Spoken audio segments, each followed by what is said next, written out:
Hi there, this is Carl Irwin, and we're going to take a look at an alternative to scoring to picture. We're going to score actually to notation, directly to notation program, but you can see we have a workstation project opened up. What we're going to do is we're going to map out our timings from the workstation, and we're going to use the workstation labels up here to create a map that we will then use in our notation program.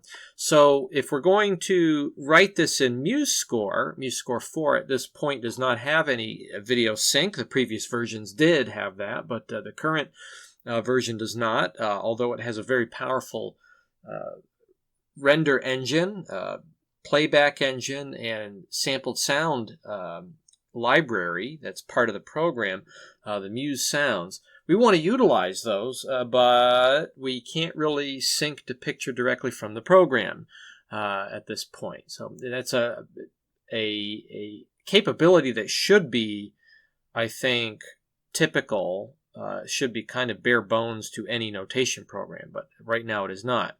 So what's the advantage of doing it here rather than just going back to maybe a previous version of the program that has the sync capability? Well, there's one big advantage. The one big advantage is that if we create a project template here that has all of our timings and has accurate representation of tempo and meter, measure for measure and beat for beat, we could actually export our Muse Sounds render and bring it directly into this project and then augment the score even further. And that would give us a very clear-cut way to do that. So we create an advantage, I think, for ourselves by making our map here and then transferring our map over to Musescore. Now, unfortunately, you can't just export the MIDI map. You can't export a MIDI file with the map and everything on it that we need. We're going to need labels for locations that associate with beats, plus we're going to need tempo, plus we're going to need time signature if we plan on changing that at any point. So we're going to need all these things in our Musescore file. So what we're going to do is we're going to map it here, then we're going to transfer our map over to a Musescore project, and then we'll have two working projects. One will score to using notation, and then this one will be our reference for the video. So I have a video loaded in here, and we'll open up the video player, and I'll just play through this real quick. So I'm using, for the workstation project, I'm using Ardour. This is Ardour 7, the current version at the time of this recording. And this is what I use on Linux. So this is does not have any audio. This is just a bunch of clips of beach scenes, and they've been put together to sort of represent a very generic narrative, kind of a sunrise situation, and shows various clips of the ocean at a sunrise moment.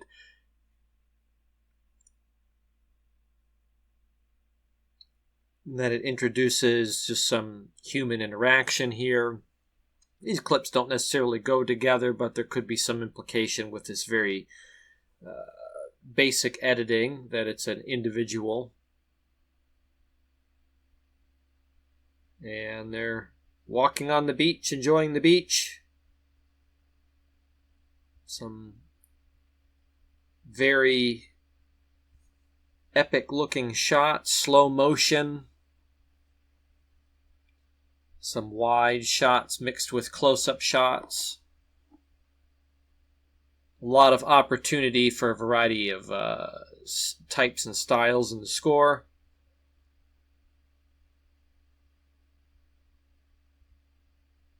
Making a whole lot out of driftwood and some shells on the beach. And we close out with a few shots of water. Some turbulent water, and maybe this could be a moment in the music we can even be thinking about that ahead, about what kind of music we're going to use. Maybe we'll go from kind of calm and serene to more turbulent at the end. That's a possibility. And the video ends with a quick cut to black but it extends. You see the video actually goes on a number of frames even in the black. So there may be some extension of score into that black. So this is what we're looking at. And the first thing we want to do before we deal with anything up here with time signature, tempo, measures, anything like that, we're just going to put some markers in. So we're going to come down to the cue markers. There's a track here for cue markers, and most digital audio workstations will have a place where you can put a variety of different kinds of markers. These are just generic markers that will stick to the time.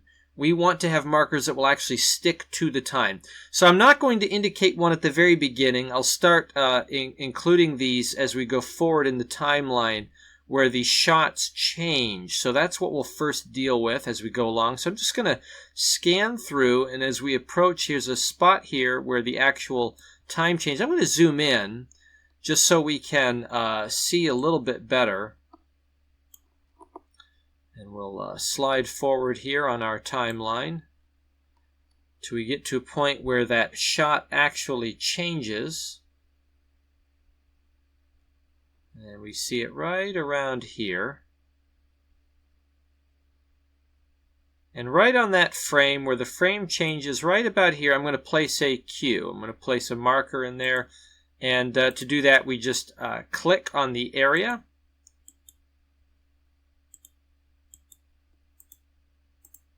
And we hit place a cue. And I'm just going to slide this over. Right now it's snapping, but I want to slide it over to where the shot changes. We want to be pretty particular in the placement of our cues, because as we work around the cues, we will work ourselves to the nearest acceptable beat. But we want the cues to be very accurate so that we're picking the most accurate beats to use later on. So let's keep scrolling through. We have a new shot here. There's another shot change. So we'll find that spot right about here. And we'll add another cue. And we'll just slide this over to here. And we'll keep scrolling through till we find the next shot. Here's another shot change right here. And we're not going to necessarily utilize all these, but we are going to at least put a marker in for everything. Now, when we transfer this over, we're going to add descriptors to our notation file. And the reason why descriptors are going to be very useful is because we're not going to be composing while looking at the score. We're going to be composing we're not going to be composing while looking at the video. We'll be composing our score essentially apart from the video. We'll just have our mathematical cues to work off of. And this certainly does take time. It is better. It's a lot quicker, though, than doing mathematical calculations. And if you were working with picture to sync, you would have to do this anyway.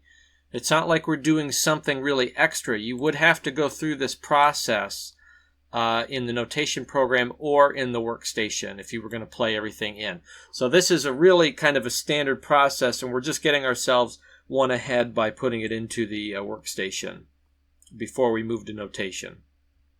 Okay, so we have all of our cues placed in here. Everything has been placed in where we have shot changes. We can go back now if we want to indicate any other elements that are going on.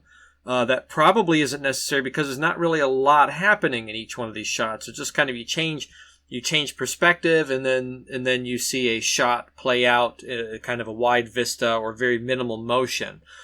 So we probably won't do much more than that, but in your video you may have some more precise things happening within a shot that you want to place a marker for that you will account for in the score.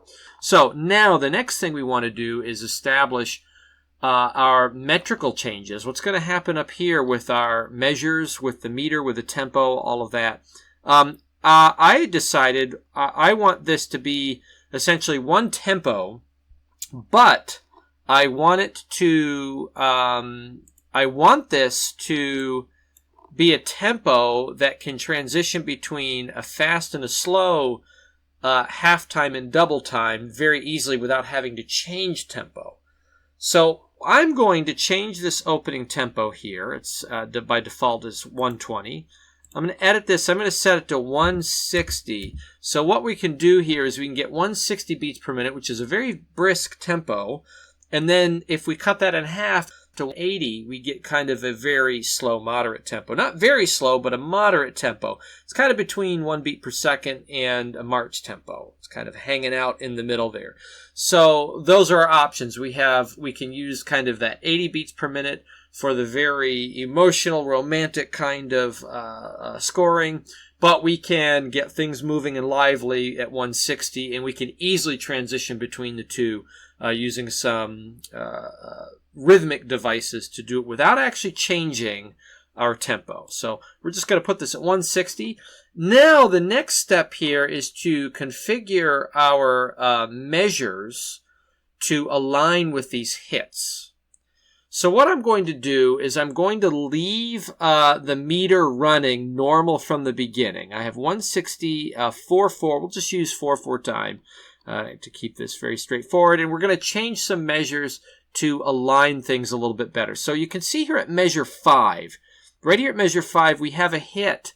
The first hit happens right around beat 4 in measure 5. The hit happens just after that.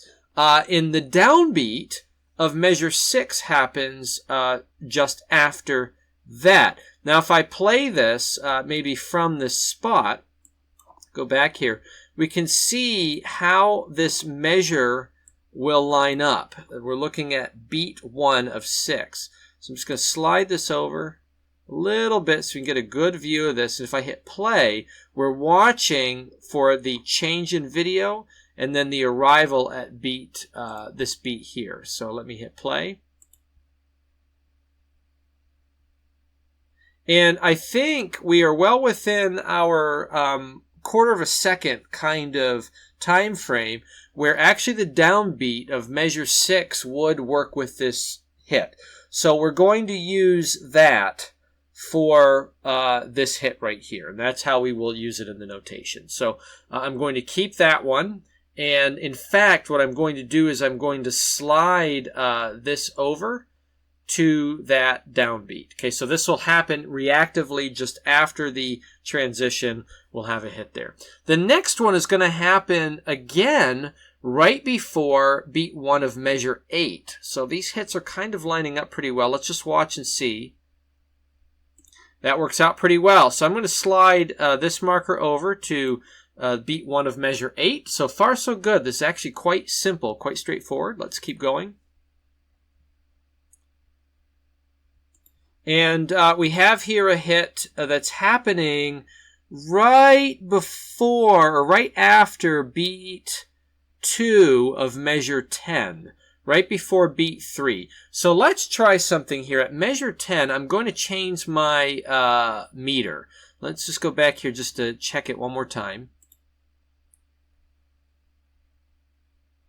And you can see we have the change, and then beat 4 happens right after that. I want this to be beat 1. So what I'm going to do is I'm going to alter this measure right here. I'm going to work this into the score where this measure is going to be short 1 beat. It's going to be a 3/4 bar. So let's go here in the time signature, and right at measure 10, I'm going to right button click, and I'm going to put new time signature.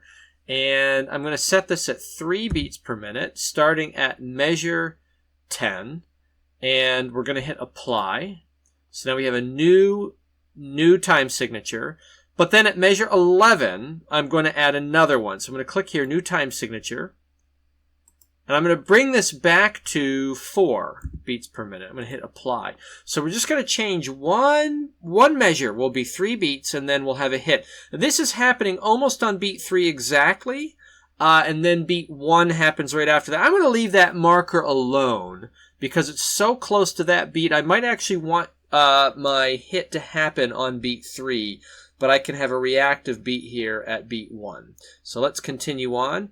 The next hit is going to happen kind of in the middle, and you can see the marker happens just before beat 2 of measure 14. So what I'm going to do is I'm going to come over here to measure 14, and I'm going to place another time signature at 14. I'm going to make this 2/4 bar, And then right after that at measure 15, I'm going to add another time signature and make this a 4/4 bar. So we're going to play strong, heavily on 4/4. And we're going to have these transitions happen on strong downbeats. So you don't have to do this for every single one, but just as an exercise, we're going to do that.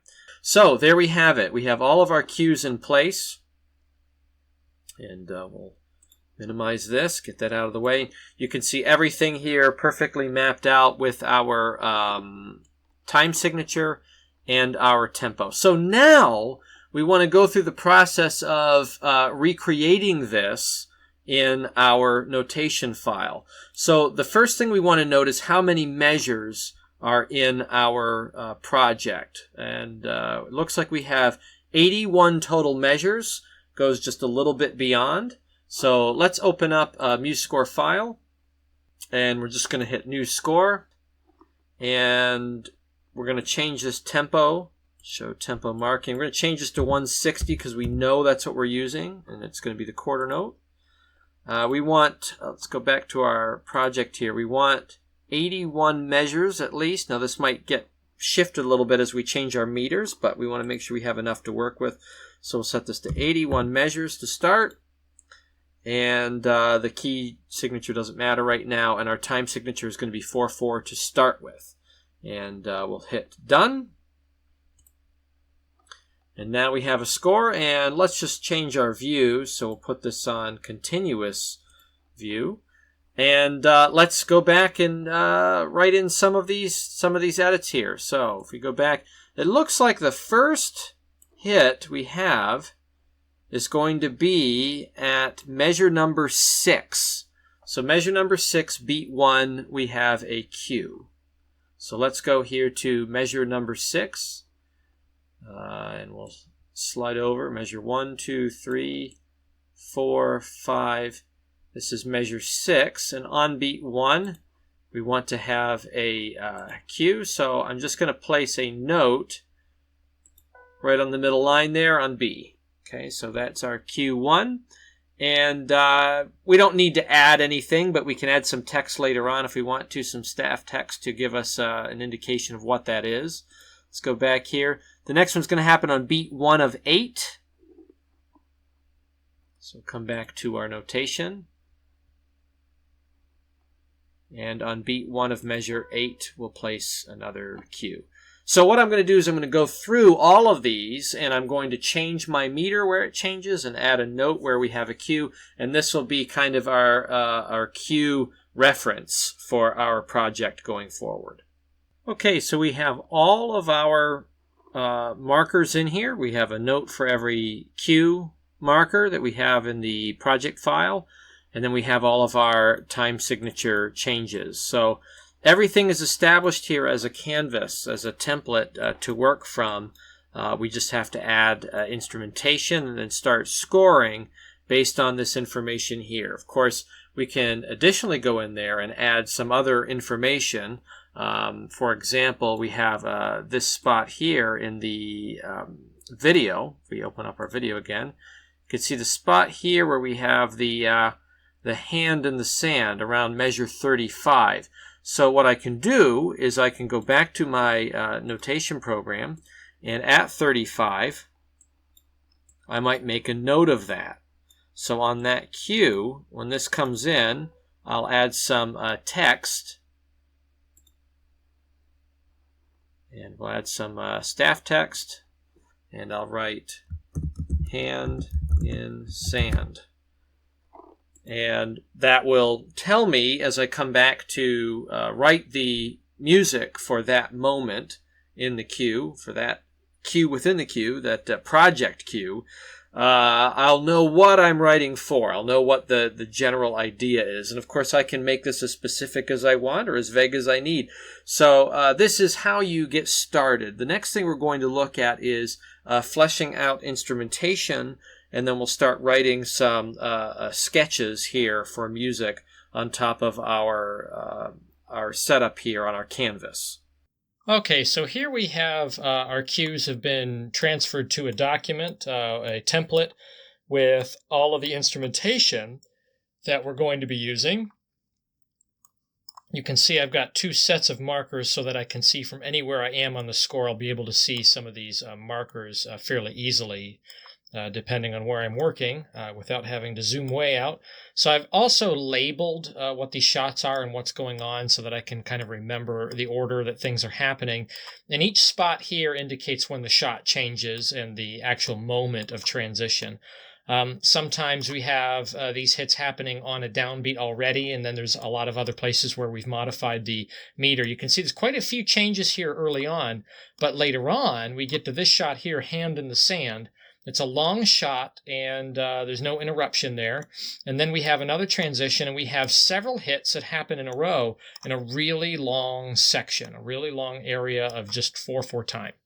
After that, we have a section over here where we have another long area after this 3/4 bar, and we have the final shot. This is it's a drone shot that's kind of zooming down to the water at the very end, then it goes to blackout. So my thinking is that these big long areas at the end, we're probably going to do some thematic writing. We're going to write some fully fleshed out phrases using a theme that we come up with. And I'm thinking, given the subject matter, we're going to go old school, old style Hollywood, kind of the Waxman Steiner sort of sappy, schmaltzy, I guess is the old word for it, music. And I kind of miss this stuff. Unless you're John Williams, nobody hardly ever writes this stuff anymore. And when they do write it, this type of music, they usually write it such that it's a joke. It's played off as a joke.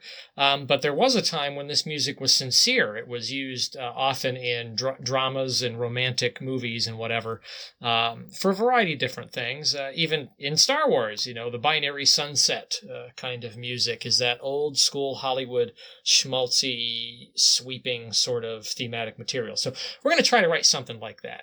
I'm thinking that what I want to do is start from the middle. There's this section here, Hand in the Sand, this one shot, and we get a lot of time in here. I think what I want to do is portray the motivic material right here a couple times to kind of indicate that this is what you're going to be listening to for the rest of the film, the rest of the short.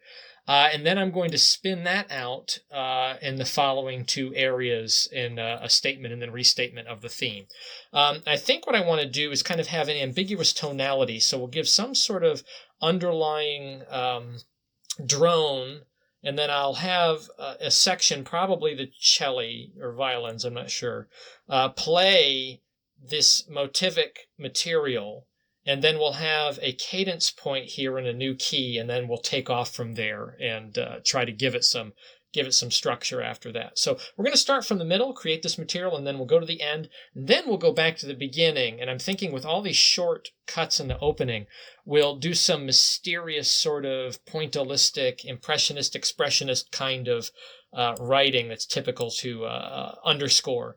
And maybe we'll use some symmetrical exotic scales, repeating symmetrical scales like the octatonic scale, whole tone scale, hexagonal type scales, maybe some diminished chord qualities, things like that. There's a kind of material that you can go anywhere, right? It doesn't really settle on a tonal center, and you can go anywhere with it. It's really great for that kind of writing. So, and what I may do is in this opening, whatever we come up with for motivic material, I may just kind of pepper it in a couple spots just to give you a little bit of a taste of what's to come. So let's deal with this first, and then we'll move on from there. Okay, so we have our kind of thematic introduction here. It's not really a structured musical statement, but we have this motivic theme being played down here in the cello, and it's going to settle on a cadence point over here in a new key right as we hit this hit with the driftwood. That'll be a resolution right there. So what I have is I have a chordal harmony, actually. So this is a harmony by fourths, kind of like, it sounds like string tuning right at the beginning, right, where you have all these strings separated by fourth. And they're droning in the background, very ambiguous, kind of, maybe a little mysterious and unsettling, but certainly no tonal center, and allows us to do a lot of different things down here with this motivic melody. So let's listen and see what we have.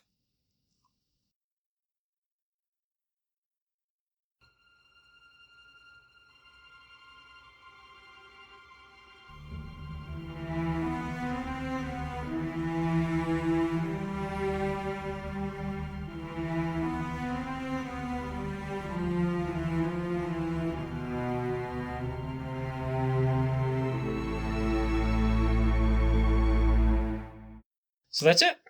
Okay.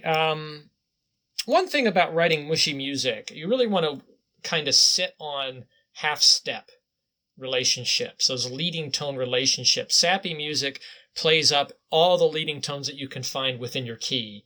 And if you're going to kind of tonicize other keys and sort of noodle around in terms of tonal center, you find the new place where you're going to, where you have those half step relationships, and really lay in on them, make them resolve up and then come back and move, wherever the leading tones want to go, make sure you really put weight into them. So that's just a piece of advice when writing this kind of thematic material. What we're going to do is take this idea now and compose, starting here on this resolution, going forward, a full statement of the theme. Got quite a few measures to deal with, so I might do some kind of suspension here on a cadence point and kind of suspend the moment till we hit the next statement of the theme in the last shot. So a little bit of suspension here that we'll be going for, kind of raise the tension a little bit. I don't know, a couple other things about this. I like mixing tremolo with trills, especially when you're doing something ambiguous like this and it doesn't really matter. You don't really get the contrast of the trill notes against anything else because there's no tonal center really to speak of in that background sound. So I've got a tremolo up high, very, very soft. I've got a trill, then tremolo, and then trill down here on the bottom. So some kind of texture idea that you might be able to play with. All right, let's take a look at the next section, and we'll compose out a little bit more of a structured theme here. Okay, so we have the first statement of the theme. We'll start right here, right at the cut. And I've got the theme playing now in the violins, violin 1, and then doubled in the cello, and then the violin 2, viola, and bass are going to deal with a progression in the background. And a couple things is that I have a few places where if I have a repeating note but the chord is changing, I like to suspend that note. It just makes things tie together, makes it a little less clunky and chunky. And I've put quite a few dynamic swells in here as well. You'll notice just to kind of bring out some of those notes that really create some tension, particularly here when we have this happening in the viola. The viola gets all the cool parts, those kind of inner alto parts. Whenever the viola is changing on a chord tone, I've put kind of a swell and then I bring it back a little bit, and I do that throughout. So you can see here there's a couple places in the viola. Also a few swells just to give a little bit more drama to the main melody. So let's listen.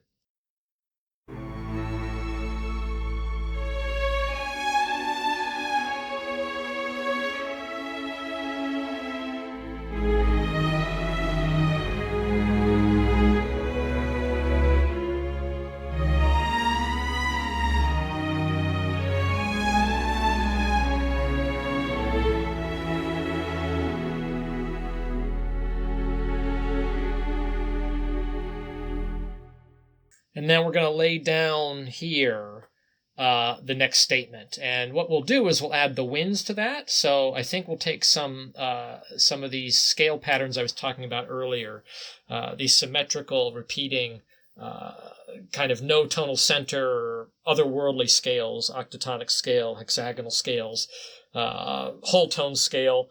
And we'll put a few kind of fluttery ideas up in the woodwinds. I'll probably doubles a lot of the string material with the brass. Maybe we'll play with the harmonies a little bit, add some chromaticism to it, and we'll make this as epically mushy and sappy as we can, all the way to the end. I'm thinking for the blackout, we'll have this arrive in a big crescendo and then have this taper off in some of those scale patterns. So that's my goal. Let's see if we can achieve that.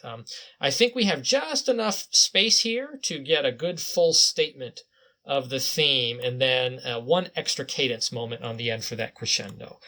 So let's flesh this out and see what we think. All right, so it turned out pretty well, I think. We've got some sappy writing coming up here for you, and I've added some brass doubling, particularly for the horn and trombone, on that main theme, a few glissandos in there. You'll notice some unorthodox notation. This is so that I can get the Musescore MuseSounds play engine to play the way I want. I wouldn't write it this way with this glissando. I'd write it much more clearly for a player, but I'm going for a mock-up. This will be the only rendition of this music, so I can kind of hack it a little bit to make it play exactly the way I want to in this playback file. You can see a lot of fluttering around here in the woodwinds and the flute, oboe, clarinet, and I've got this some doubling going on and some cross rhythms happening as well. And we're using these scale patterns I was referring to, these kind of symmetrical, no tonal center, otherworldly sort of sound scale patterns. So there's going to be some non-chord tones in here, quite a few, but I find that these work really well if you place them outside of the register of the main theme. If you're using the theme, portraying the theme kind of lower in the register, up into the alto register here and then down into the bass, you can kind of apply these patterns up high above that, and they'll work. They'll still flutter around and work. So you'll note that as you listen to it with the non-chord tones and those scales, but yet somehow they still work because they're not really part of this material that's going on down here. Even though the violins are playing up there, you can see a couple of notes there. It's relatively quiet, and it does seem to work pretty well. So let's listen. We'll go from here where we left off all the way to the end.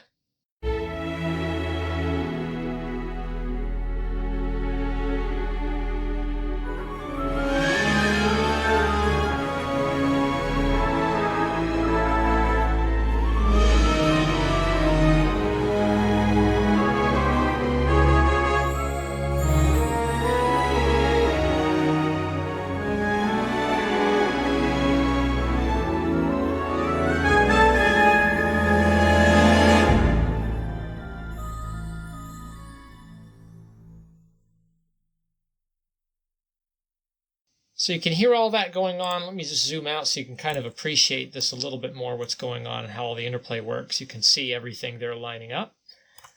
And that's the theme. So the final statement, big crescendo coming into the end there. And I think this is good. We'll call this done. Now the last thing to do is to go back. We need to go back here before this main statement that we have with this hand in the sand shot.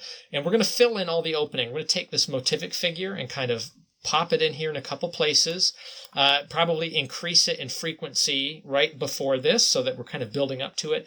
But then I'm going to use maybe some other devices, maybe a couple of simple ostinato patterns, some background lessons, some shimmers, things like that, and some of these scale patterns that I used in the woodwinds later on. And we'll just kind of do some pointillistic, impressionistic, expressionistic kind of writing here, typical for film underscore leading up to this moment. See if we can't raise the tension coming into this and then have it resolve with this first thematic statement that happens right here. So let's see how it goes and see if we can't finish this up. Okay, so here we have a finished product. So just a little bit of writing here done. A couple of staccato moments here, some doubling going on in the strings and woodwinds. Some shimmery sorts of sounds in the background, a few percussion moments, some whooshes and thumps in the percussion section, just using a mark tree, bass drum, and cymbal. Very, very simple percussion complement just for those kind of transitional sounds. I've also added, you saw this maybe earlier in my template, I have a warm synthesizer, and what I do is I copy my contrabasses and put them an octave lower, and then I set this in the mixer very, very low. So you can see that the this sound right here is set really low in the mix, and that creates a sub-bass sound, which is kind of typical for modern recording. You take an orchestra and then you take those low sounds and double them an octave lower just to fill it out. Usually use a sine wave or something like that. But I like this Musescore warm synthesizer. Seems to kind of fit really well. It's got a little bit of rasp, a little bit of edge in it. Works really good for that sub bass sound. So you don't even really notice. If you're doing it right, you shouldn't notice that it's there, but it gives you a little bit more bass in the final mix. Some high shimmering tremolos going on. I also have the thematic motive here pop up in the flute, oboe, horn, then back up in the oboe again. A couple little bops and boops here, a couple little spots where the flutes play some really delicate little hits in the background. on transitions, give a little bit of character, little rumbling tremolo. So it's all atmospheric material, right? But it's all going to pay off because we're headed into this richer, more well-constructed, more solid thematic material in the later part of the video. So let's listen to this real quick, this opening. Actually, I'm going to zoom out so you can see it all. I know it's really, really tiny, but you can at least see the patterns that are going on.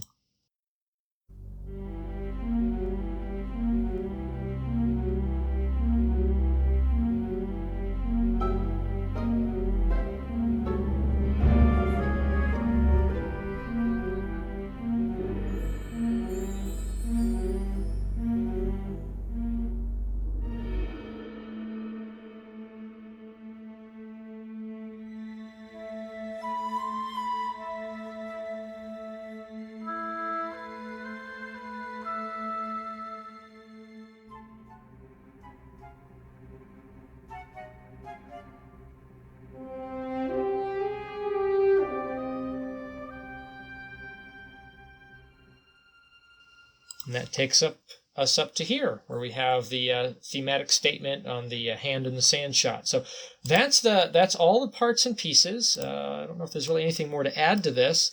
Don't get too full, don't get too cluttery. Save those moments when you're going to use everything for the richer thematic material, the more structured material later on. You don't want to load up the opening. The opening is just supposed to be little gestures. These are musical gestures to emulate what's going on in the picture, and you don't want to overdo it either. So you'll see that I do have some things happening on hits, but I don't really overplay it. It's really quite soft, very subtle things happening, very soft sorts of little gestures occurring here. And I'm very sparse. I don't have to use all the woodwinds all at one time. I can just use a solo instrument here, switch to another solo instrument, kind of spread out the responsibilities a little bit. Let's see how we can apply this then to the other project that we have, and then we'll take a look at the whole video together. Okay, so as I indicated at the beginning of this project, one of the benefits is that we can actually bring our music right back into this setup here, into this workstation project. We can drop it in and check our cues at any moment. You can do this throughout. I didn't. I just scored to my canvas, but you could check back if you want to. I think if you really do your work up front, which is the whole point of this exercise, with your markers and your timing and the establishment of tempo and meter, I don't think you'll need to come back here. I think you can work just from your score and your notes that you have in there, your indications for your little hits, and that should be sufficient, really, for writing. But you do have the capability always to render out real quick, drop it in, and then listen. You can see that this now syncs to picture. If we hit play,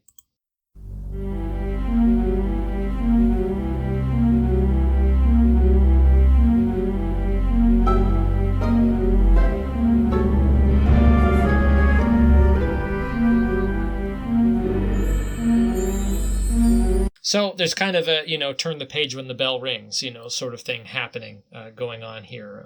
These little hits are facilitating the changes in the shots. But you can see how this works, right? You can drop it back in there. And if I wanted to augment this, I could add synthesizers or other instruments or other sounds. I could play things live into it, and I could mix and match now in my workstation now that I have all of the major scoring done from the notation program. All right, let's take a moment and watch this whole thing all together so you can see it, and then we'll close out.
Okay, so that's the video, and that's the project in its conclusion. I'll try to make this video available to you if you want to score to it. It's just made up from images from Pixabay, so it's all royalty free. I mixed together. I kind of color corrected it a little bit and tried to make things work out, cropped some stuff. So it's not the highest image quality ever, but it is something that's useful for an exercise that you can write to and you can share if you want to on your social media without any fear of copyright concerns. So Pixabay, really great resource for putting together short films, montage sorts of films like this to practice with. So that's it. Creating a scoring canvas from a workstation using the tags that you have in there, cue markers, and then the ability to change your tempos, time signatures, and other related features. Export that information into, or rather transpose that information into a notation project, and then you can score from there if you don't have sync available for your notation program. Again, I hope Musescore picks this up soon because I think that should be essential for all notation programs. But one last thing on this. I think you just write better music when you work in this way too. I think whenever you're writing from notation, you'll probably write better music because there's more opportunity for detail and planning. Scoring to picture direct from a workstation kind of project like this really leaves a lot of stuff to chance, and you end up settling an awful lot. Whereas writing with intent around every important moment. And I think that you get to that intention a lot better if you're writing to notation from a canvas that you've put together. So just my suggestion, my recommendation to kind of kick it old school to get yourself some better music in your projects. So anyway, hopefully you learned something from this and some of these ideas resonate with you. And I wish you the best of luck and happy mixing.